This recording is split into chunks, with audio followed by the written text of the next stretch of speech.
When Jerry Hall went to find Mrs. Gregory's house at 12 o'clock at night, he sure got himself into a lot of excitement and possibly some trouble. A police radio car picked him up as a prowler. But finally, Jerry talked himself into the Gregory house and got a chance to tell his story to Mrs. Gregory and Captain Bradford. It's a wild story and one that few people would believe. But Mrs. Gregory and Tex Bradford are adventurers who live in a world where impossible stories come true. We find the three of them now on the afterdeck of Mrs. Gregory's magnificent yacht, the Joan Gregory. The yacht is well out of Los Angeles Harbor, and the lights of San Pedro are fading astern. It is 2 o'clock in the morning.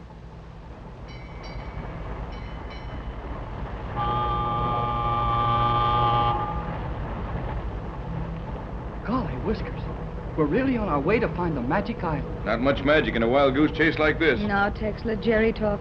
We've been disappointed on so many of these trips to search for Joan that it's nice to have someone with us whose belief is fresh and strong. Okay, Patricia. But I don't want you to feel too badly if this tip doesn't amount to anything. But gee, Captain Bradford, there must be something to this.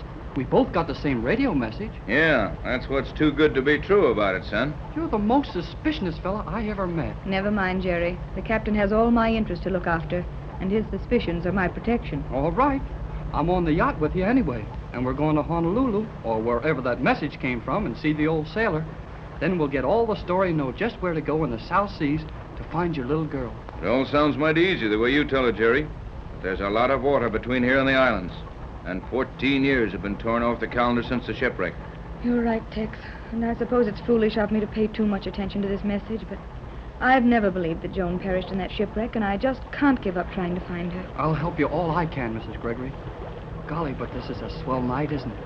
Just look back there at the shoreline. All those lights getting smaller and smaller and sort of twinkling, like stars do just before they go out in the morning. It's beautiful, Jerry.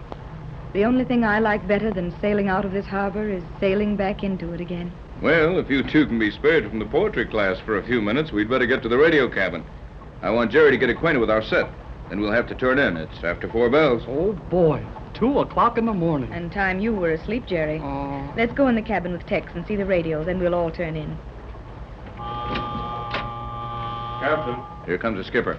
Pat, you take Jerry in the cabin. I'll check with the skipper and join you in a minute. Come right in, Jerry. I'll show you around. Boy, is this a radio cabin or is this a radio cabin? Everything shipshape, skipper? Aye.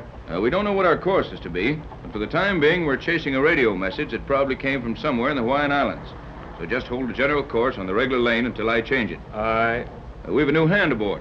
He'll help me with the radio. I'll fix it with Sparks, and he can split a watch with you. Aye. Better turn in now, skipper. You can take over after daylight, and I'll join you in the chart room for some skull practice on navigation to imaginary points. We've got to locate a magic island. Who? All of us. Nuts. Who? Everybody. Well, maybe you're right, skipper. But just the same, that's what we're looking for. Well, see you at breakfast. Will you join us in Mrs. Gregory's cabin? Aye. That's all, skipper. You can shove off. Aye. Magic Island nuts. I don't blame the skipper much at that. Well, I see you've got the set warmed up, Jerry. How do you like it? Gee, Tex. I mean, Captain Bradford, it's a darb. Darb, huh? It's all right, Tex. Jerry says darb is the highest praise he can find for anything. So you think it'll do, kid? Do? Gosh. I bet it'll get anything in the world. It's all set to go now. Can I try it? Go ahead. And while you're enjoying yourself, you might as well be working. I'll see that you stand a regular watch here if you can handle that set right. That way I won't have to relieve Sparks and can take it easy. Why not let Jerry call Johnson and make our report? What I had in mind. Work on 3 meters, son. Ask for J12C. That's Johnson, our radio operator and chauffeur in Los Angeles. Sign yourself as Jerry on J24Y. That's this yacht. You can get this set down to 1.5 meters, can't you? Yes, and we can work in that wavelength on our Los Angeles set, too, Jerry.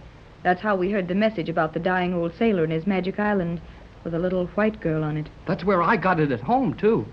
Gee, you know, Dad and I thought we had the only set in the country that would work on 1.5 meters. Yes, and we thought we were the only ones. You and your dad must know something about radio to build a set like that one.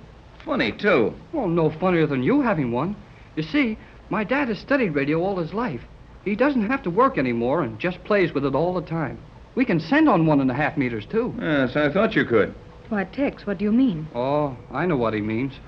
He thinks I sent that message just to get you to sail for the South Seas so I could get the trip with you. Well? Oh, Jerry, you wouldn't do a thing like that, would you? Knowing how much it means to me, how badly hurt I'd be if we made this trip, and Didn't find any trace of the little white girl? I wouldn't do that for anything in the world, Mrs. Gregory. Okay, son, we'll let her go. For now. To the Gregory Gee whiz. There he is again. Calling What's the band, kid? Gregory 1.5 meters. To the Gregory Land Station, Los Angeles. To J12C, Los Angeles. Now he's... Quiet. Calling J12C. Relay this message to yacht Joan Gregory. Stand by for message. Cannot raise yacht. Relay this to them. He doesn't know we can get him on the yacht. Quiet. To the Gregory yacht. You will not find the old sailor in Hawaiian Islands. Set your course south. Further directions later. Old sailor delirious. Probably dying. Keeps repeating position of island. Says his diary will tell you white girl living there.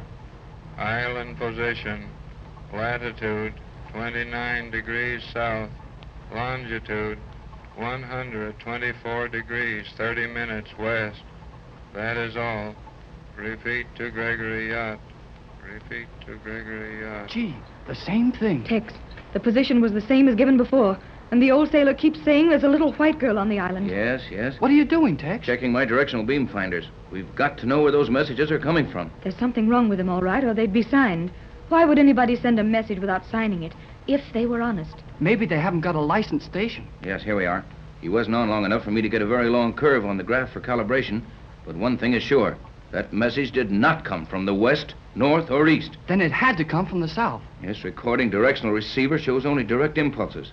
And the only place it was disturbed by those beams was through about a 60-degree angle to the south. That's awfully broad, Tex. If the sender is any distance from us, that angle could spread out to cover thousands of miles of ocean. I know it. But it's 10 to 1 that Johnson got it, too. We can check with him later. You and Jerry stick with this set to pick that fellow up if he comes on again. I'm going to change our course. We're heading south right away. Oh, Jerry, I'm so excited and encouraged about it all. Me too. Gosh, even Captain Bradford seems to be taking it plenty seriously now. That's what makes me so happy. Tex has been through a lot of these things with me, and he doesn't believe wild stories very easily. So when he gets excited, it looks as if we had a chance to accomplish something. I've got a hunch we're going to find your little girl Joan all right. But what kind of people could she have been living with? I mean, on this island, that wouldn't let the world know all about it before this. There are so many things that might have happened, Jerry. But if we really do find a little white girl on this island, and it is Joan, I won't care about anything else. Well, when you have time, and if you want to, Mrs. Gregory, I wish you'd tell me the whole story of the shipwreck. I mean, just where it happened and how you were saved when everyone else was drowned. And what made you think your little baby was saved? Of course I will, Jerry, and I'll start right now. We'd been in a terrific storm for days. The yacht we had then was very much like this one, except that it was named after me, the Patricia Gregory. Oh, and this one is named for your little girl, the Joan Gregory, isn't it? Yes. Well, we were making dangerously heavy weather of it, along the 30th parallel, when all at once... Say, wait a minute. The 30th parallel. This radio message. The 29 degrees south. That's near the 30th parallel, all right. Why, Jerry, so it is. I didn't think of it just that way before. There's only about 69 miles between the parallels at that latitude. How about the longitude? This message said 124 degrees and 30 minutes west. That would be about right, too. J12C to J24Y.